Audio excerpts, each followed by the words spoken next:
ADEC's Smart Start program offers first-time practice owners their deepest discounts on equipment and furniture for 2 years, plus other savings and complimentary services. Ask your ADEC rep for details and start smart with ADEC. Join Doctors Savanah Craig and Ronnetta Sartor as we navigate life beyond graduation. Real conversations about forging our own paths in our early years in our careers.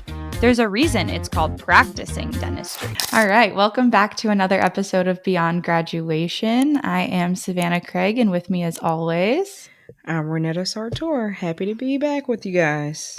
So we are rolling on season 4, and we have been reaching out to our friends and followers and dental students that we know to try to get some topics that y'all want to hear about.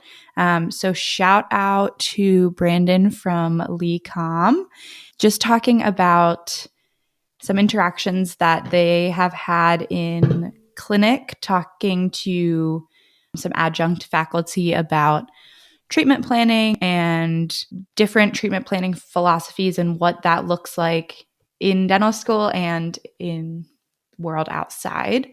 So today we're going to be talking about how being told insurance will never cover that and what that might look like. Insurance is a big topic, but we'll try to cover it as best as we can. For sure. I think this is going to be interesting because the way that our offices handle insurance is completely different. Absolutely. But in addition to that, maybe we could rewind to when we were in dental school, not so much in dental school, but rewind to when we just left residency and started in practice and what that transition looked like from not needing to really think about insurance to, now this is a whole game that you have to learn. In school we didn't learn anything about it. What was that, I guess, transition and experience like for you? I'm glad that you said you didn't learn anything about it either, because that has been my number one fight. Coding is hard, and I think we could have spent so much time in school going over insurance codes. We got a taste of it in residency. I think they had, more. I'm glad that I had that transition, because I think going directly into private practice with no insurance experience at all would have been very overwhelming. But so learning how to code, so my practice is heavily in contract with a lot of insurance. So it's a very different ball game than what I was used to playing. And arguably the biggest part or the biggest fight that I get in daily is writing insurance narratives or trying to explain insurance coverage to my team and my patients. And I don't know enough about it a lot of times. So finding my office manager and being very grateful that they have a lot of knowledge and training about how, we could talk about this for literally the whole season. But yeah, it's super overwhelming and so unnecessarily complicated. Oh yeah. And you and I kind of laughed about this before, but when, we both did the same program, but different years, of course. But in residency, one of our program directors always said that dental insurance is different. It's not like medical insurance. Absolutely. In fact, think of it as a gift card or a coupon, but it's a gift card or a coupon that has stipulations on it. You only have X amount of dollars, but you can only spend it this way or that way. Oh, you need a crown? Okay. You can only get 50% of the crown paid for with this gift card or coupon. And then you've got to pay the rest out of your pocket, if that's a good insurance, so to speak. And so I think a lot of it is letting our patients know that, we try our best to work with their insurance and everything. I was very much like you, coming straight out of school. The group practice that I was in, we were in network with probably just about every insurance out Mm-hmm. there. And so what that meant is that, insurance could say that they weren't going to cover XYZ. And sometimes it also means that if they won't cover it, you cannot charge the patient for it. You really have to, if you are getting out of school or residency and you're joining a practice that wants you to go, become an in-network provider with certain insurance companies, it's important that you read those contracts with the insurance company to know what you can and can't do. And it's tough because if you're joining an office that's in network with a lot of insurances, it can take a long time to Yeah. read through all of that and then recall, okay, this insurance does this and that and so on. Yep. We had a patient the other day who knew their plan, sort of, and she was like, I know that I get $2,000. This should cover this root canal and crown, A plus B equals C. And we were like, yes, but your insurance only covers 60% of the crown and 60%, whatever. And so it's not just this chunk of money that you can put where you want. And she was very upset about that. And we were like, we are also upset about that. I would love for you to be able to dictate what you do with this $2,000 that your insurance company gives you so that you and I could make this decision, but that's not the contract you entered into by accepting, by with your employer or however you got this insurance. And she was very frustrated, and I was like, I am also frustrated, but this is the game. I had a patient this week, and she's a school teacher, and she's the sweetest thing, but she said, like, I know lots of things and I study lots of things. And she was like, for the life of me, I still cannot figure out this dental insurance thing. Like, You said me too. yeah, I'm like, we all are trying to figure it out, but it's almost like auto insurance, right? Or any type of insurance you can think of. I tell patients all the time, if insurance can find a way to not pay, oh yeah, that's a golden day for them. Right. And so as providers, pretty much we almost have to play the game with them.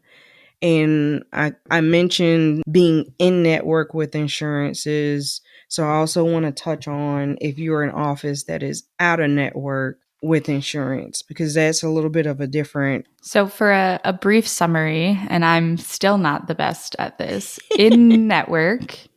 So for patients out there, for dentists out there, patients will call and say, do you accept my insurance? That is not necessarily the right question, because even if you are in network or out of network, you may accept their insurance benefits, right? Very true. So in network for me, my office is in contract with these various insurance companies, which says we agree to their terms. They get to set the fees that we can charge for certain procedures. They get to set what they pay on those procedures, which may be different, which is one of the most confusing things. So, for example, surgical extraction, say our fee is $300. Your insurance company, I don't know, for easy math, might say we pay $100 for that extraction, or we allow you to charge, I should say, $100 for that extraction. But then they may only pay you $90 for that. You know what I mean? Like it's not necessarily one-to-one. And sometimes, depending on the insurance, you can then bill the patient for that $10, and sometimes you can't. And everyone is different. Versus being out of network, which I would say most people that say their fee for service are accept out of network benefits. Is that fair to say, Ronnetta? I think there, because I was just on Facebook the other day and I saw people asking the question of what's the difference between fee for service and out of network. I kind of don't want to get into that. Okay, that's another can of worms. That's a whole can of worms. Okay, all right. But I think I can speak for out of network because my now office we are an out of network practice. Got it. Okay. And so, Savanah, you're right in that when a patient calls and says, do you accept my insurance? It means different things for your office versus mine's, right? Right. Because you guys have a contract with an insurance company. I do not have a contract with any insurance company. For our patients, we then ask them the question, do you know if your insurance allows you to go to an out of network office, or do you know if your insurance provides you with out of network benefits? A lot of insurance companies, do have that. And so the answer to the question when they call and ask, do you accept my insurance? The majority of the time, the answer is yes. It just means that I do not negotiate, and the insurance company does not negotiate what the fee is. Mm-hmm. So if Dr. Ronnetta says that the fee for an extraction, like you said, is $100, then insurance can't tell me that the fee's not going to be $100. They can, they have their percentages of what they would pay on that. And the patient then knows that, okay, whatever my insurance doesn't cover is my responsibility. Right. So in that same example, if the insurance company out of network benefits are $90 towards that $100 extraction, you can for sure bill the patient for that other $10. Right, and they do. And so in my office, if that patient comes in, they'll pay the $10 on the day that the services are rendered. We will file the claim for the patient, and the insurance company will then send us a check for the remainder. Right. Every insurance company does not do that. So that's a whole nother can of worms too. But I know that our Ignite DDS family down at LECOM, our LECOM men, they had specific questions about, being told that, when you get out, insurance won't cover that if, it's not seen radiographically. So an example of that Savanah and I have thought of is if you have a crown on number 8 and it's got recurrent caries, but you can't quite see it on a radiograph, but intraorally you could see it. Or if there's a filling on number 30 and, the filling is breaking down, but you can't see it radiographically, but intraorally you can. So, Savanah, tell me how you handle those situations in your office. Yeah. So thankfully, we live in the world of digital photography. So your intraoral photos are going to be your best friend. And then the next best is detailed clinical notes on the day of the exam. For sure. For us, so as to the best of my knowledge, we send those claims to the insurance company with the radiographs, with the intraoral photos, all of those things on the day we're saying Miss Smith needs a new crown on number 8. We send as much information as we can at that first interaction with the insurance company. If they send back and say, nah, we don't agree, we will then write narratives. And so we do spend quite a bit of time writing narratives to explain in more detail what was seen clinically and why this is a concern down the line. And I try to explain to the insurance company what will happen if this is not treated. Hey, then you might end up paying for a root canal down the road or whatever, because they're all trying to save money. The other thing that we are learning is a lot of insurance companies are using AI to look at those initial claims and try to weed things out. A lot of that we can get into this whole SRP debacle because we're having a very hard time with SRP. But if your radiographs aren't clear in a way that the computer can read it, you might just get the claim denied. You know what I mean? Like there's not always humans looking at these things on those initial interactions. So appealing the claim, I think, in my experience, gets you to a human quicker. What's your experience been? So I think you kind of hit the nail on the head, really. It's documentation. It's your note. It's all of those things. So 100%, just about anything that needs to get done or any issue we find with a patient in our office, we take an intraoral photo of. Yeah. And so when we file that claim to insurance, like you said, pretty much my narrative is my clinical note. I send in my entire clinical note detailing what we saw intraorally, what we saw radiographically. We send the intraoral photo, we send the radiograph, as much information as you can, Yep. saying you do. But I think ultimately in dentistry, we have to get to a place where we also like explain to the patient too that, you know, just because insurance says that they may not pay for it, or just because insurance won't pay for it, does not mean that you need this treatment any less. Took the words out of my mouth. And so, if you have decay, whether or not insurance is going to pay for the restoration, the decay is still there and it's still a problem that is going to worsen without treatment. And I know, probably coming right out of school, it may not be an easy conversation to have, but you find a way to, with compassion, let the patient know, hey, this is what I see going on in the mouth, this is the treatment. And I know for some patients, they really depend on insurance paying their portion to get it taken care of.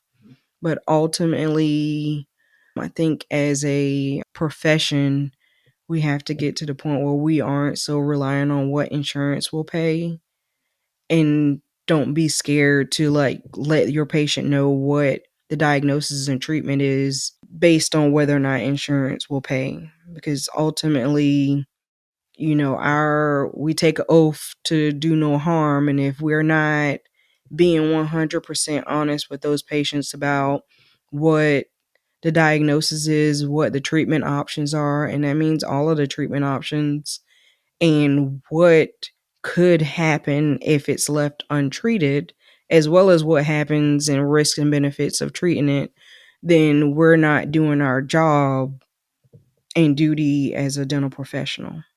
100%. And a lot of times the conversation is the biggest one that I am getting pushback on a lot of times is, large restorations with recurrent decay and this needs a crown. And why can't you just place a new filling? Or there's a million scenarios, but letting the patient know, hey, you still, and it depends on the patient, right? Do I still believe you need this crown? Yes. If we do not do the crown, we are at risk for fracture.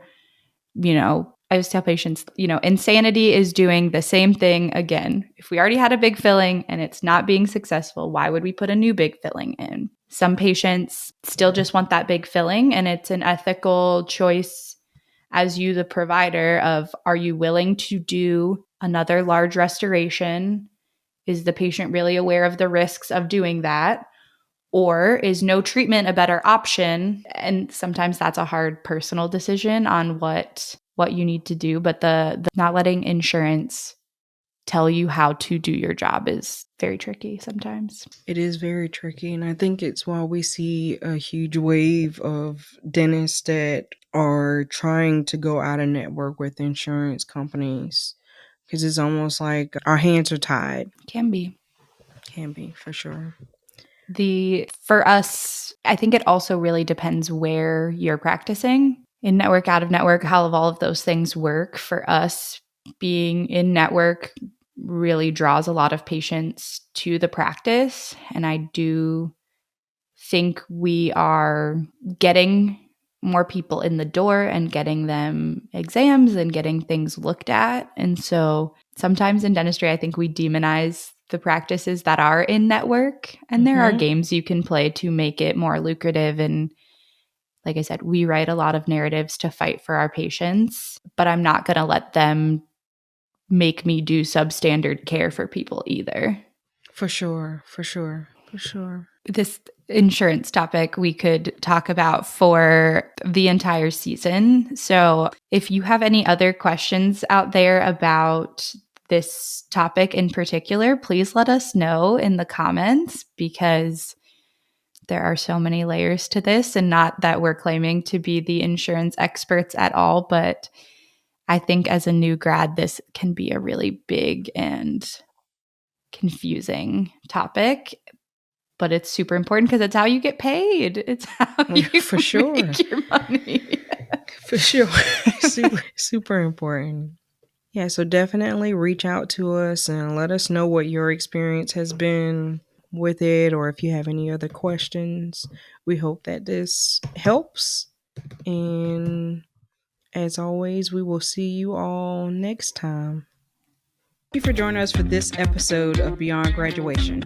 If you enjoyed this week's episode, be sure to share it with a friend. Connect with us on social media at Savanah Craig DDS and at Dr._Sartor. And remember, you are not alone on this journey.